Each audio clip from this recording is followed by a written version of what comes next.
Hello and welcome back to the channel. Now we are playing GT7 with GT2 cars on Fuji Speedway.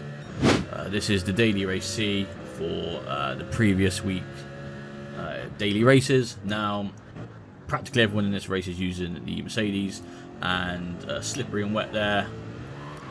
Wow, he's too slippery and too wet, spins out, makes his race awful. Now we do get hit by the Spaniard there, the Pastilla, and then the BMW in front actually does have a 5-second penalty.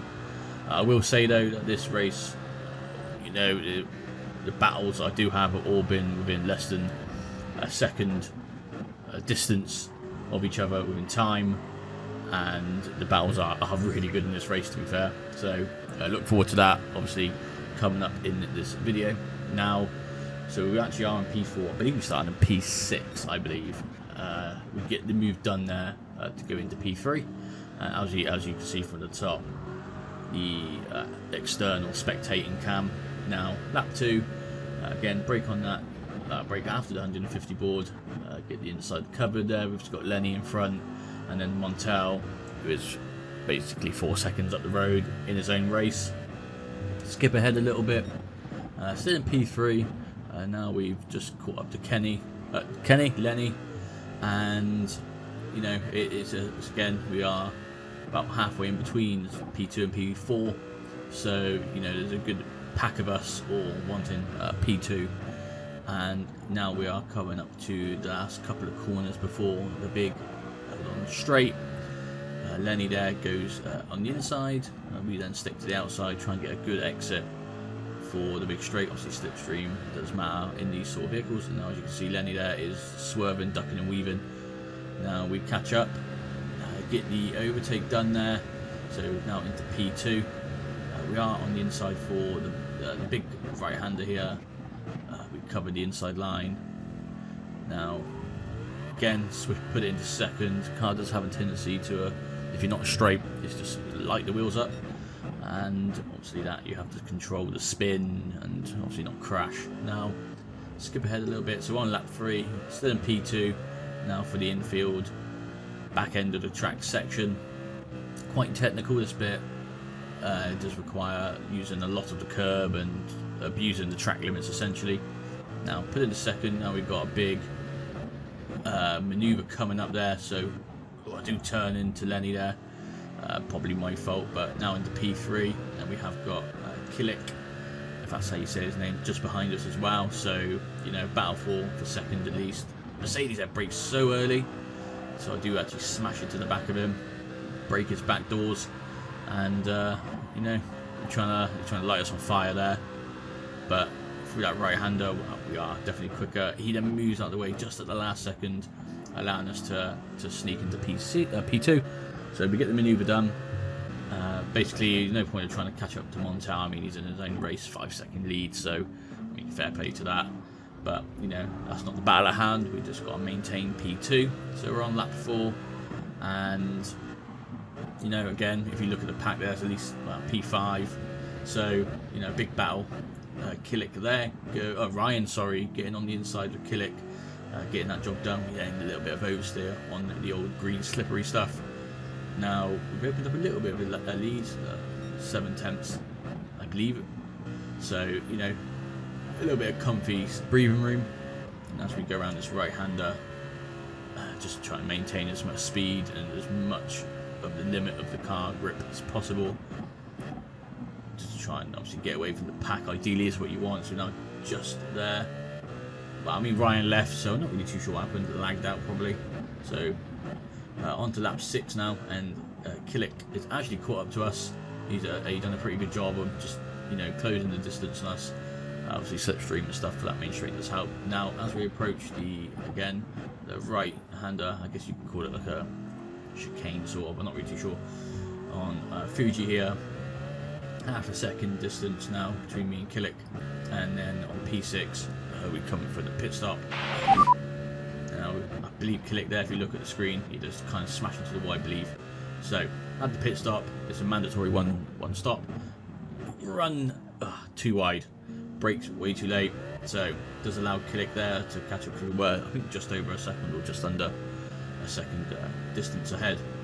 Now he's definitely caught up with that mistake, and for some reason, again, I've said it before, you put fresh tyres on these cars and they don't really grip. They've got to like warm up, I guess. He does try and go for the outside overtake and then cuts back on the inside, but we just try and defend the inside line, defend the apex, and then put it in the second, try and just speed off. But now end of lap 7 to begin lap 8. As you can see, top 3 there in the pits. Montel does come up in front, but we do move into P2. So I mean, Killick there is slipstreamed us, got the overtake done on the inside, and now trying to go for the switchback, but he's kept the inside line defended and done a really good job of actually keeping that all clean and precise as well. So props there to Killick.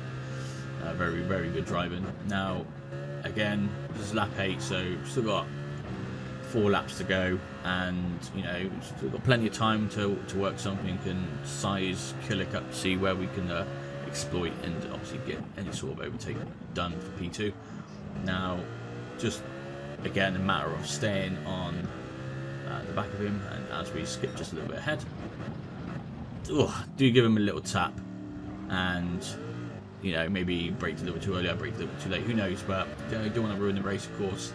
I mean, if you look at the distance now between South and P4, about 6.5 seconds, so you know, very sizable gap, and really we just got a battle for P2 at the moment. So I mean, Montal was just had a race of his own the whole race. So Killick there goes on the outside, we then go on the inside, try not to light the rear wheels up. There you go, it's like pretty much neck and neck, but he did get a better exit out of the last corner. And again, as we come down the main straight, tuck into the back of Killick here to get the slipstream. As you can see, puts his hazards on, give him a little tap, and then move to the inside of Killick, but I guess I was too close to him to really do a slingshot or something like that. So move back to the inside, brake a little bit earlier than Killick, try and get just a better run. Now down to the left-hander before the big swooping right, and we're pretty much neck and neck again. Just dip out a bit too early. And Killick there keeps it tidy, keeps it nice within the white line, and now we stick to the outside. Just try and get as much speed as you can see. We can carry a lot more speed through there, and then get the overtake done into P2, and then again just defend the inside. Killick there trying to go for the inside switchback, but we managed just to keep less than a car length distance in front. So you know, very, very good driving, very close battles at the moment. So as we approach the right-hander here, cut the inside. I mean, you can really take track limits to a whole new level in this particular event. I mean, if you do get a penalty for track limits, I'm not too sure what's happening, but I mean, I've raced this daily race a numerous amount of times and I haven't seen a track limit penalty for myself, so you can really take advantage of that. So lap 9, still in P2, and trying to get the job done, of course. Again, stick to the apex there. Probably square off the corner for a lot faster exit. Now he's approaching fast on the inside for the beginning of lap 10. Brake on that just past 150, keeps it to the inside. Again, we try and go for the switchback, but we don't. Well, we realise we can't do that, so we just stick to the normal, like I guess, route you could say, and just maybe dip out there. Just don't want to cause something, and obviously he's going to be taking the apex there, so just think ahead really. Now does run onto the grass, obviously not what you want to do. As you can see, we can carry so much more speed, and again we've had quite a few overtakes in that one spot, but here neck and neck. I mean, the gaps are just so tight and the margins are just so small. You know, no one's making an error. We're racing really clean and pretty tidy, to be fair, and you know, only a couple of laps to go. Again, still time, see, still something could happen, you never know. It's Gran Turismo, of course. Now, as we come up into the last sections of the corners here, well, last sections of the track before the main straight, kind of dipping off a little bit now.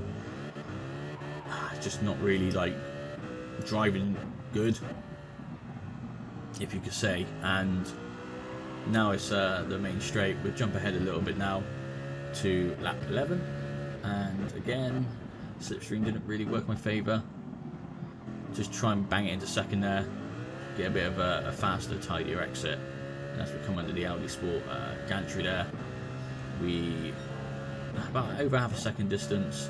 Again, we take the same line there. He runs a little bit wide, and again, I know we can catch up. We can always maintain more speed. We've proven that on the last few laps now, and run to the outside as far as possible. Put it into second, and then just try and get a smooth exit. He gets a little bit of a wobble on. Maybe that's just the lag on my screen. I'm not really too sure, but I mean, it doesn't really affect the time and distance between us. So does run wide there, however, and I was probably a bit late on the brakes. So it allows us to really catch up now. We can inspect all the bulbs, everything like that on the back of the Mercedes there. Again, trying to spit flames at us, but really close the gap now. And again, if you've been observing the old spectator camera, you can really see and appreciate just how close the battle has been pretty much since the pits and throughout the race, really. I mean, he runs to the outside line there, and we think we just dip to the inside. Well, a little bit of a spin on the way out. I mean, at one point we did punch our nose into second, but again, he got the better exit. But we got the slipstream now. We're a bit further back, so we'll go for the overtake. Tidily get that done. So now moving to P2 now, and as we obviously got the inside line for this corner coming up, let's brake a little bit later, but again, we just defend the inside line. Very close. I mean, a little bit of a spin, so we move back into P3.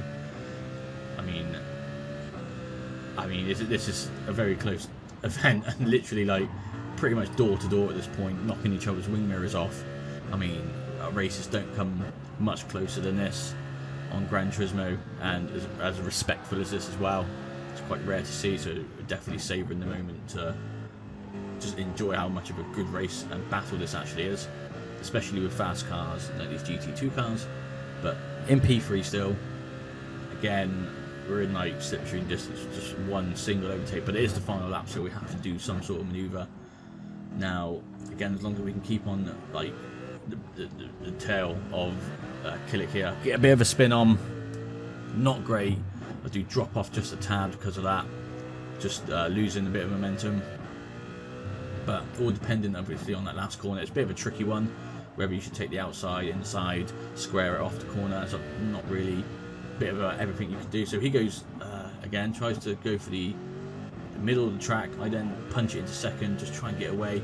He then does tap into me, whether that caused me to just be literally less than a car length's distance in front. But if you enjoyed the video and you definitely want to see more of this type of battle, let me know down below. Please like, comment, subscribe, turn that notification bell on, and I'll see you in the next video. Bye for now.